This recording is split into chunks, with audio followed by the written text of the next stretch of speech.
Mothers வந்து இந்த கிளாக்ல வந்து 3 hours ஒன்ஸ்னு அலாரம் வச்சு பிரஸ்ட் ஃபீட் பண்றதெல்லாம் பார்த்துருக்கோம். பட் அதெல்லாம் தேவையே கிடையாது.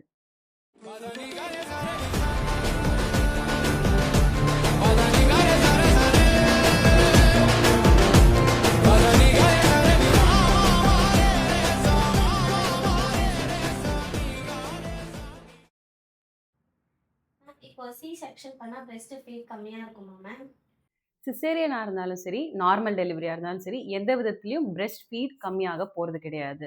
யூசுவலா சிசேரியன் பண்ண மதர்ஸ் பெயின்ல இருப்பாங்க, அனஸ்தெட்டிக் எஃபெக்ட்ல இருப்பாங்க, அவங்களோட பொசிஷன் மெயின்டைன் பண்றதுல கஷ்டம் இருக்கும். அதனால கொஞ்சம் டிலே ஆகலாமே தவிர்த்து, பிரஸ்ட் ஃபீட் வர்றதுல எந்த விதத்திலயும் வித்தியாசப்பட போறதில்ல. இப்போ பிரஸ்ட் வந்து ஸ்மாலா இருந்தா மில்க் சப்ளை அடிக்வேட்டா இருக்குமா? பிரெஸ்ட் சைஸுக்கும் மில்க் சப்ளைக்கும் எந்த சம்மந்தமும் இல்லை. எப்பவுமே ஃபீட் சஃபிஷியண்டா இருக்கணும்னா பேபி ப்ராப்பரா சக்லிங் பண்ணணும். அதுக்கு நீங்க பேபியை ப்ராப்பர் பொசிஷன்ல மெயின்டைன் பண்ணணும் அண்ட் சக்லிங்க்கு பேபியை என்கரேஜ் பண்ணணும். அதிக டைம் நீங்க பிரெஸ்ட் ஃபீட் பண்ணதான் சக்லிங் அதிகமா இருக்கும், அதனால ஃபீடும் அதிகமாகுமே தவிர பிரெஸ்ட் சைஸ் ஸ்மாலா இருந்தாலும் சரி பெருசா இருந்தாலும் சரி ஃபீடுங்கிறது ஈக்குவல் அமௌண்ட் தான் வரப்போகுது. இப்போ டெலிவரி ஆன உடனே வர மில்க் கொஞ்சம் கம்மியா இருக்கு மேம், அதுக்கு என்ன மேம் பண்ணணும்?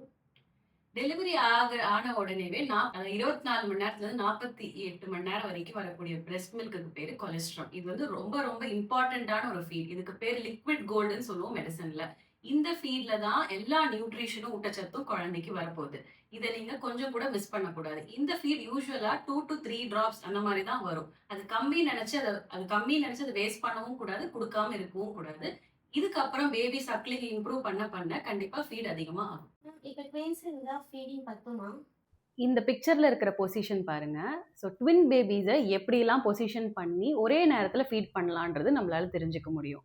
ஸோ ஒரே டைம்ல 2 பேரையுமே கண்டிப்பா ஃபீட் பண்ணலாம். அதனால எந்த விதத்துலையுமே ஃபீட் கம்மியாக போறதில்லை. இன்ஃபேக்ட் ஃபீட் அதிகமாக தான் ஆகுமே தவிர்த்து எந்த விதத்துலையும் கம்மியாகாது. ஒரே டைம்ல கண்டிப்பா ஃபீட் பண்ணலாம். What are the mistakes in breast feeding ma'am? யூஸ்வலாக மதர்ஸ் வந்து இந்த கிளாக்ல வந்து 3 hours ஒன்ஸ்னு அலாரம் வச்சு பிரஸ்ட் ஃபீட் பண்ணுறதெல்லாம் பார்த்துருக்கோம். பட் அதெல்லாம் தேவையே கிடையாது. யூஸ்வலாக பேபியோட டிமாண்டுக்கு ஏற்ற மாதிரி தான் ஃபீடிங்கும் பண்ணணும். பேபி எப்போ க்ரை பண்ணுது, எப்போ வந்து பசியாக இருக்குது, எப்போ இரிட்டபிளாக இருக்குது, இதெல்லாம் மதருக்கு ரொம்ப நல்லாவே தெரியும். அதுக்கேற்ற மாதிரி அந்த டிமாண்டுக்கு ஏற்ற மாதிரி சப்ளை பண்ணாலே போதும். ஒரு நாளைக்கு மினிமம் 8லேருந்து 12 முறையாவது 24 மணி நேரத்துக்குள்ளே ஃபீடிங் பண்ணியிருக்கீங்களாங்கிறத பார்த்துக்கோங்க. ரெண்டாவது மிஸ்டேக் நைட் ஃபீட் பண்ணாமல் தூங்கி போயிடுறது. தேர்ட் மிஸ்டேக் இன்சஃபிஷியண்டாக ஃபீட் பண்ணுறது. எப்பவுமே ஒரு ஃபுல் பிரெஸ்ட், அதாவது சிங்கிள் பிரெஸ்ட் ஃபீட் பண்ணும்போது 20 minutes நீங்கள் ஃபீட் பண்ணணும். அதில் ஃபர்ஸ்ட் மில்க், அதாவது first half of the milk பேர் 4 மில்க். இதில் நிறைய ஊட்டச்சத்து இருக்குது, இது ரொம்ப தின்னாக வாட்டரியாக இருக்கும். அதுக்கப்புறம் வரக்கூடிய மில்க் வந்து ஹைண்ட் மில்க்குன்னு சொல்லுவோம். இதில் ஃபேட் நிறைய இருக்குது, கொழுப்பு சத்து நிறைய இருக்குது. இதுதான் பேபியோட வெயிட் கெயினை இன்க்ரீஸ் பண்ணும். அதனால ஒரு டைம் நீங்கள் ஃபீட் பண்ணும்போது மினிமம் 20 minutes ஃபீட் பண்ணுறீங்களான்னு பார்த்துக்கோங்க. அதுக்கப்புறம் நெக்ஸ்ட் பிரெஸ்ட்டுக்கு நீங்கள் ஷிஃப்ட் பண்ணிக்கலாம். லாஸ்ட் மிஸ்டேக் வந்து பேபியை ஓவர் ஃபீட் பண்ணுறது. அதாவது பேபிக்கு வெயிட் ஏறணும் அப்படின்னு நினச்சிட்டு நிறைய வாட்டி ஃபீட் பண்ணிக்கிட்டே இருக்கிறது. இது வந்து பேபிக்கு சஃபிஷியன்ட் அமௌண்ட் ஆஃப் ஸ்லீப்பை கொடுக்காம போயிடும். மதர்ஸ்க்கும் இது வந்து ஒரு பெரிய ஃப்ரஸ்ட்ரேஷனாக வாய்ப்பு இருக்கு. ஃபீட் கம்மியா இருந்தா என்ன மேம் பண்ணணும்? ஃபீட் கம்மிங்கிறது எல்லாமே வந்து மதர் கையில் தான் இருக்கு. ஸோ ஃபர்ஸ்ட் திங் என்ன அப்படின்னா, இமீடியட்லி, அதாவது half an hour after normal delivery mother feed start பண்ணி ஆகணும். 1 hour after caesarean delivery mother feeding start பண்ணி ஆகணும். இந்த டைம் லேக் கொடுக்கக்கூடாது.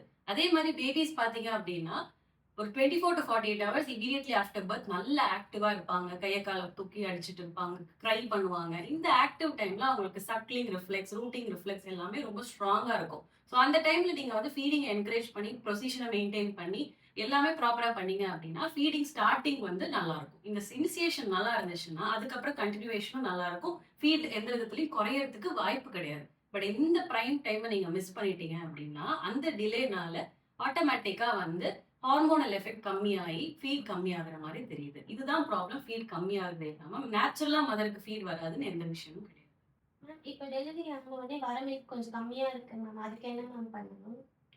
டெலிவரி ஆன உடனேவே 24 மணி நேரத்துல இருந்து 48 மணி நேரம் வரைக்கும் வரக்கூடிய பிரெஸ்ட் மில்க்கு பேரு கொலஸ்ட்ரால். இது வந்து ரொம்ப ரொம்ப இம்பார்ட்டன்டான ஒரு ஃபீட். இதுக்கு பேர் லிக்விட் கோல்டுன்னு சொல்லுவோம் மெடிசன்ல. இந்த ஃபீட்ல தான் எல்லா நியூட்ரிஷனும் ஊட்டச்சத்தும் குழந்தைக்கு வரப்போகுது. இதை நீங்க கொஞ்சம் கூட மிஸ் பண்ணக்கூடாது. இந்த ஃபீட் யூஸ்வலா 2 to 3 drops அந்த மாதிரி தான் வரும். அது கம்மி நினைச்சு அதை வேஸ்ட் பண்ணவும் கூடாது, கொடுக்காம இருக்கவும் கூடாது. இதுக்கப்புறம் பேபி சக்லிங் இம்ப்ரூவ் பண்ண கண்டிப்பா ஃபீட் அதிகமா ஆகும். கரெக்ட் பேபி ஃபீடிங் பொசிஷன் என்னது மேம்? ஸோ இந்த பொசிஷன்ல இருக்கிற எல்லாமே ப்ராப்பரான ஃபீடிங் பொசிஷன். ஃபீடிங் பொசிஷன் அப்படிங்கிறது நார்மல் டெலிவரி மதர்ஸ்க்கும் சிசேரியன் டெலிவரி மதர்ஸ்க்கும் கண்டிப்பா டிஃபரன்ஸ் இருக்கும். ஏன்னா சிசேரியன் மதர்ஸ்க்கு நான் ஏற்கனவே சொன்ன மாதிரி அவங்களுக்கு பெயின் இருக்கும், பொசிஷன் மெயின்டைன் பண்ண முடியாது, திரும்ப முடியாது, சட்டுன்னு எழுந்துக்க முடியாது. ஸோ இதனால இருக்கக்கூடிய டிஃபிகல்ட்டிஸ்ல இந்த இமேஜ்ல இருக்க மாதிரியான பொசிஷனை மெயின்டைன் பண்ணி ப்ராப்பரா ஃபீடிங் லாச்சிங் பண்ணீங்கன்னா சர்க்லிங்கும் நல்லா இருக்கும், ஃபீடும் நல்லா இருக்கும். இப்போ பிரெஸ்ட் கட்டியா இருந்தா என்ன மேம் பண்றது?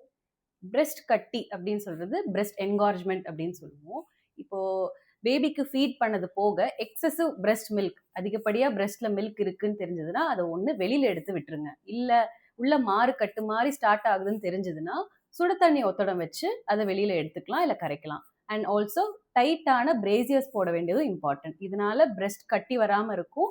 அண்ட் இது இன்னும் இன்ஃபெக்ஷன் ஆகி ஒரு என்கார்ஜ்மெண்ட் மாதிரியோ இல்லை ஆப்சஸ் மாதிரியோ ஆகாம தடுக்க முடியும். பிரெஸ்ட் ஃபீட் பண்ணும்போது மெடிசன்ஸ் எடுத்துக்கலாமா மேம்? ஓகே, நீங்கள் என்ன மாதிரி மெடிசன்ஸ் எடுக்கிறீங்கிறது முதல்ல முக்கியம். அண்ட் ப்ரெக்னன்சி மாதிரி தான் இதுவும், எல்லா மெடிசன்ஸும் நீங்கள் ரேண்டமாக எடுக்க முடியாது. எந்த மருந்து நீங்கள் புதுசாக எதுக்காக எடுக்கிறீங்க அப்படின்னாலும் உங்களோட மருத்துவரோட ஆலோசனை கேட்டு சேஃபான மெடிசன்ஸை மட்டுமே நீங்கள் எடுக்க முடியும். டிபி ஹெச்ஐவி பேஷண்ட்ஸ்லாம் ஃபீட் பண்ணலாமா மேம்? Very nice question.